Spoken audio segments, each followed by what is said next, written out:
الدنيا ملعونة ملعون ما فيها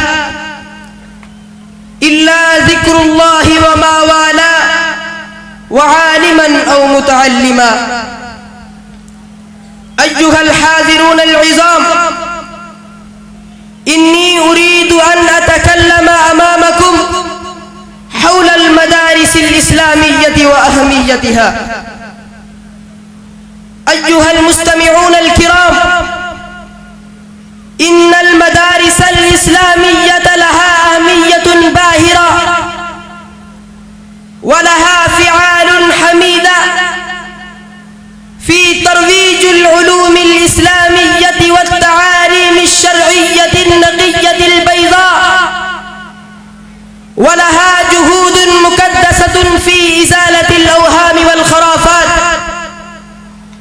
ولها أثر بالغ أكبر في إطلاع العقائد الشركية،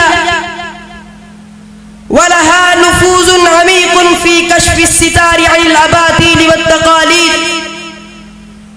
ولها سيادة تامة على أذهان العامة والخاصة، وهي مناير مضيئة يستضيء بها القلوب المتحيرة.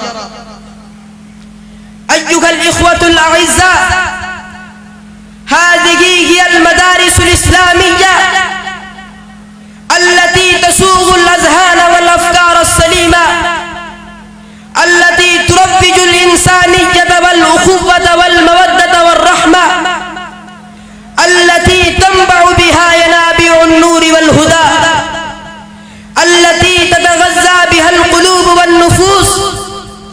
هذه هي المدارس التي تتفجر منها أنهار الخلوص والوفاء، التي تقتلع بها جراثيم الجاهلية وجذورها.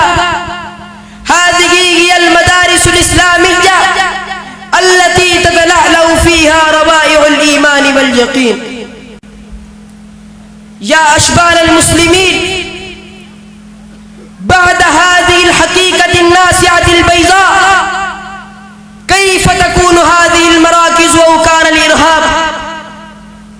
وكيف تكون منابع البغي والفساد؟ وكيف تكون معاهد القتال والخراب؟ ولكن يا أسفا على العقول الفاسدة الشريرة التي تتهم هذه المراكز بتهم باطلة وافتراءات كاذبة. فيا أسفا على النفوس الطاغية التي تشبه صورتها وعزتها في حين وآن، وإنها لا تعلم أن هذه المدارس في الحقيقة بنيان قوم إن تهدمت فالقوم كله قاطبة يتهدم.